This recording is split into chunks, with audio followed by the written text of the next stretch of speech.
বেশ। হুম,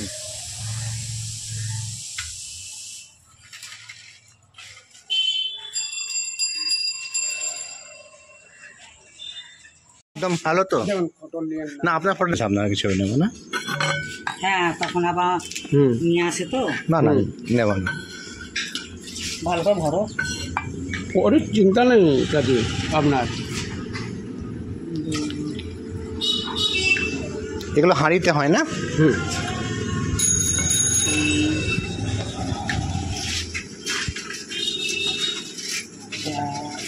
5 কিলো হুম, আলু কিলো।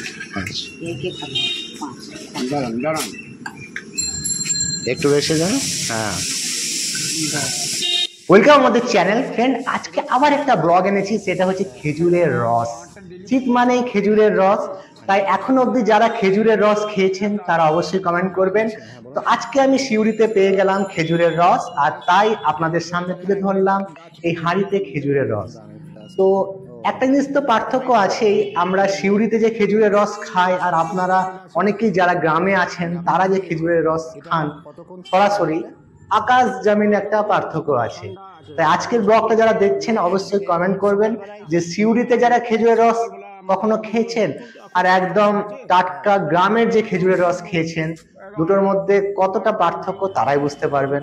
আর যারা এই শহর বাজারে যারা খেজুরের রস খায় তারা তো বুঝতে পারবে না যে আসল খেজুরের রসের স্বাদটা কেমন, টেস্ট কেমন। তো আজকের ব্লগটা যারা দেখছেন অবশ্যই কমেন্ট করবেন, কারণ আমরা এই চ্যানেলের সিউড়ির আনাচে কানাচে, বীরভূমের আনাচে কানাচে গ্রাম সবকিছু দেখিয়ে থাকি। তাই আমাদের পেজে গিয়ে ফলো করুন পরবর্তী ভিডিও দেখার জন্য। আর যারা ইউটিউব চ্যানেল দেখতে চান তারা ইউটিউবে সার্চ করুন আমাদের ইউ ক্যান ডু ব্লগ বলে যে চ্যানেলটা আছে, সেটাও ইউটিউবে পেয়ে যাবেন। আর আপনারা কমেন্ট কিন্তু অবশ্যই করবেন, কারণ আপনার কমেন্ট অনেকেই পড়ে, অনেকে দেখে, কারণ অনেকে ভিডিও দেখে না কিন্তু কমেন্ট পড়ে, তাই আপনার কমেন্ট